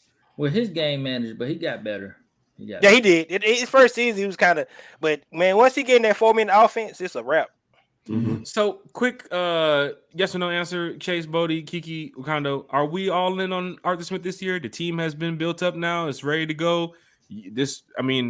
Are we going to do we have any excuses for Arthur Smith this season? This is it. This is it. He's got to do it. We're going to find out. He got to show us something now. This is it, man. We had the money. We had a good draft. Let's go. I mean, think about it. The NFC South is wide. NFC wide open. All the quarterbacks in the NFC. So hey, you facts. He was a hype man. He was. He was. Yeah. Give him some pom-poms. That's all he was doing. So this is big, Falcon fans, because not only are the Falcons going to win the Super Bowl this year, the Hawks are going to go win the NBA championship. The Braves are getting ready to go win, and then we just keep moving it from there. Anybody? What happened when I said the Hawks? Everybody, what happened? I mean, I agree with the Braves. The Braves gonna win. Yeah, but damn, no love. All right. Well, I think the you ain't a Lakers fan too, is you? She's Golden State. Okay. I'm Steph. I'm Steph. Okay. She's like out the conversation. She's like out the conversation. Oh, see. People that just won championships like recently is like don't even be a part of this conversation. Recando. You have a great channel over there on YouTube too as well. And of course, you're always talking Falcons football. That's what you told us. You can talk Falcons football all day. All day, man. We tried to shorten all day to an hour and a half for you, but that was enough right here. I mean, you did a great job, brother. But tell us about your podcast. Where can we hear you? What's going on, man? Yeah, so like once again, first of all, I want to say I appreciate you guys bringing me on. I enjoy talking to Falcons, man. I really do. Especially different people, good perspectives. I mean, especially positive fans too, because you can get a lot of people that want to just be negative about it. You can be negative about anything, but talking to positive fans, because we want the team to do good. So first of all, I want to appreciate you guys letting me come on. But my channel started about 2 years ago, man. Just I actually saw podcasts. That's what I did. I went on YouTube and I saw a lot of Falcon podcasts. I saw Atlanta Falcon Nation, Spitty, Big Country, Aaron Freeman, Falcoholic. I saw all those different podcasts out there. So shout out. And I was like, hey, I'm gonna do it. That's what I do. I talk about Falcons all the time anyway. So went on and so I pretty much, when I'm thinking about something, some news come out, you're gonna see a post from me. If it's short posts, I do live shows, but since the off season, I haven't did a whole bunch of live shows because it's been kind of dead. So, but any Falcon news, you'll actually see something come out from me. I post a lot of material. I kind of go into details about different players, the scheme, when I'm thinking, who's gonna pop this year or something like that. So anything about the Falcons, yes, I'm talking about it. So be on the lookout for that. I don't think I have anything coming up anytime soon. Might do a live here soon, but because it's the dead time, we all know that. So, but yeah, that's my channel, Real Falcon Fan. Come on, please subscribe, like, and come out and kick it with me sometime. So always, are you stepping out the training camp this year? Oh, definitely. I'm trying to make it to that first weekend out there, open practice. So hope to see you guys out there. I can't wait. It's gonna be a training camp because they got too many players and they ain't got 53 spots, man. So somebody ain't gonna make the team. Somebody good. Gonna be some surprises. Yeah, somebody good might get cut. Yeah. So it's gonna be interesting. So that DB room is crowded. Yeah, yeah. I think I picked 7 DBs. I don't think they're gonna keep that many, but I couldn't think of one they should drop. So, so Falcon fans, Recando, a real Falcons fan. You can catch him on YouTube, Spotify too, brother. You did, Eric. No, you just Instagram, Twitter, and YouTube. That's it. Okay. Send us over definitely your social media links. We'll go ahead and post that on One Time for the Fan. It was great to have Recando take some time out of his day to come chop it up with us. Chase, we definitely thank you for showing up today. Bodie, you gotta get back to work. Kiki, we really do thank you for taking the time out of your day too as well. Any final thoughts tonight, Chase? Recando, you get to be here for a new outro too. Well, it's not really a new outro, but everybody loves it. Bodie really loves it. It's called Acoustic Cinematic. We'll get to it in just a second. Chase, any final thoughts? I heard get up out of here, brother? Unfollow because of this. Yeah. I want to give a shout out, Recando, man. Appreciate you coming through, spitting your facts on the Falcons and what you think this team's going to do this year. Just shout out to Eric and everybody that's been in the comment section tonight, keeping this show popping. We feed off of what y'all comment, so appreciate everybody that's in the chat. I want to give a shout out to my channel, man. My little channel I got is growing day by day. Anybody that showed me love that's came over from One Time for the Fan or any other podcast, appreciate y'all. Y'all some real ones, and appreciate the subs, all the likes, all the shares. Much love. Man, don't throw little on that, Chase. Your channel is popping, bro. I checked your show out. Yeah, your channel is definitely going in the right direction. Chase. Shout out to any fan from One Time for the Fan who subscribed to Chase's channel. Chase, I'll send you the invoice later about that. And then we'll go from there. But for the most part, some credit, man. Yeah, gotta go Sparta kick his ass out the chat. Oh shit! I'm on fire. It's the end of the show. But Chase, yes, he definitely has a great podcast coming up. Philip Sapp is also a part of that too as well. So shout out to Philip, who's taking the time out of his day to talk Falcons football with you. Anytime you need One Time for the Fan, One Time for the Fan will be there, man. Just like how you've been there for us too as well. Kiki, what you got going on with you over there on your side? Any final thoughts for tonight? No, like I said, I appreciate everybody in the chat. I appreciate all you guys. I'm enjoying doing this podcast, and let's take back our division. This is our division. The hell with Keep Pouting, the hell with Blue Dat, and the hell with fire those BB guns. Let's You said that like it was just ready to go. Like is it written on a wall in front of you? Like you have it on a poster? Like yeah. That's what happens when you troll people all day. So I mean, it comes naturally. That's what's up. And of course, my good brother, my Ron Loud partner in crime. I don't know if you get lost in the crowd. I don't know what to do, bro. Matter of fact, somebody just told me the other day. They said, "What happens if like you guys are like jumping around and like one of you guys go down or somebody gets down, get lost in the crowd?" I said, "Well, we just got to say a prayer. It's a wrap. We have to do it that moment." Stop stream mode. I'm telling you, it's one of those crowds. You get anywhere below sea level, you're in trouble. You're in big trouble. Yeah. You make it to that ground, you're in some big trouble. And Bodie's like, what, 5'2"? So you're in big trouble. I can't see you, Bodie. Bodie! Anybody seen him? I look like that Panthers quarterback. Stop playing with me. Shit. Bodie 3000. Hey, we got to bring E on next. We got to bring on E. E is a diehard. Parker. We got to bring. Yeah, him. he been here. He been on the show. Parker's been on the podcast before. We're definitely going to get back on. I got Miles Garrett getting ready to come back on soon. We got a lot more people we're getting ready to work on to get on the podcast. Recando, this was big. He got Recando coming back. Yeah, we got to bring Recando back for a while. Say again, Kiki. Got to bring him back too. Who? Recando. Of course, we got to bring Recando. Hell yeah. Recando, ATL Will, Scott Carissa. We gotta see if we can get Sade too. So Lieutenant Dan, Sade, Lieutenant Dan, Kelly Price, purify themselves. The Isley brothers, David Ruffin, goddamn, Arsenio Hall. Get them all on the goddamn show. We gonna get them on. Let's get your high school. Let's get your high school coach on the show. Let's get your high school. You'll be glad to come on the show. Matter of fact, I'm calling right now. You just verify them false stories. You want footage of the 80-yard throw? It's gonna happen. I can get it. I don't know where them VHS tapes is. This is back during VHS, y'all. Well, so I don't know about your Apple iPhone and shit. We're talking about back with VHS. So I don't know what this tape is. We're gonna try to find it. We're gonna try to find it. Bless it. Recando, a real Falcons fan, Kiki Chase. We thank y'all so much. Bodie 3000. Last day for the night, man. What you got? Hey man, look.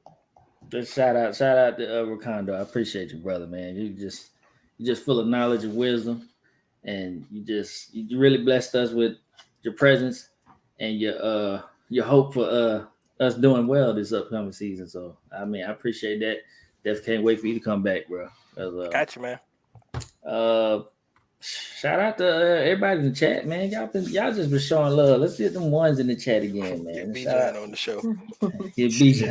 Get B-John on the show. Yeah, we get B-John on the show. We need him to get the sponsored by them mustards. I know it's we're all wearing mustard shirts. We all have to have a big gallon of the mustard thing sitting in front of us. Man, I hope he paying for it. You know how much a gallon of mustard is? Right, and shout out to that fan that said that we make the playoffs, he was going to drink a whole thing of that mustard too. You're not going to forget that, are you, Kiki? This fan is in trouble because we're saying this shit in July. You talk about heartburn? Oh, yes. Oh, Falcon fans. We are lit. Of course, we are live every Sunday, 8 p.m. We have a good time talking Falcons football, and we'll be back later on this week. We're going to work on this new show that we have coming up because we did talk to some other content creators about time slots and what they got going on because everybody here wants to put out great content for Falcons fans. And I'm not going to step on 5 other content creators' toes who's going on live the same time we're going live. Yeah. So it's a little bit better. It's tough, man. It's tough. It's tough, especially when you rock with those people too as well. So it's not like, hey, it's enough for everybody to eat. It is enough for everybody to eat, but we want to win. You know, we want to win with the podcast. We want to win on the field and in the stands with the fans. But at the end of the day, we want to make sure everybody has a good time doing this too as well. So we have a new show coming up that we'll let you guys know about. We'll be back next week, Sunday. Thank you, Sade. Jack's thoughts are 30 more minutes. I really appreciate that. Shout out. Last thing you gotta say. Not all you gotta say, Jack, at the end is take care of yourselves. Okay. All right. Just like Jerry Springer. Yeah. Rise up, go Falcons. Look for the new show. Here goes acoustic cinematic for all you people that's been sitting here waiting for it. Stay tuned. Or There it is. Right there, Recando. Greatest outro ever. A-Town down. Oh, you can't hear it, Recando? Hold on. I hear it. No, you can't. Yeah, he's like, what the fuck is this? There you go, Recando, right there. I put it at 67 on the volume for you. I'm sure you can hear that. There it is. You see? Chase Baby Nursery. For real. That's what I'm saying. You bet I'll play white noise. I'm gonna go ahead and edit that. It's gonna put it out. Yeah, I'm editing it. It's gonna say Chase's Baby Nursery right now. I'm gonna edit that. What, One Chase, time you for the gonna really fans. play that for your baby? God. One time, Eric loves it. What's that? I'll get y'all show banned. Oh, God. Get it off. I Get it off. told you stop playing that shit. No, Sade, you gotta come on. You gotta come on. Shawty, I'm gonna go into that chat and get on your head. Eric, get to the chat. Get to the chat. You One gotta time bring for the both of them fan. on at the same time. Yeah, We'll have we'll be a back. dude rapping about one time for the fan, a whole one time for the fan rap or something. Chase, you supposed to start rapping. Sheesh, we got an album on the way too. One time for the fan. We back next week Sunday. Of course, with our 8 o'clock show, but definitely look for another show this week. We'll give y'all some more information about it. But thank y'all, and once again, rise up. Peace. That's how we do it.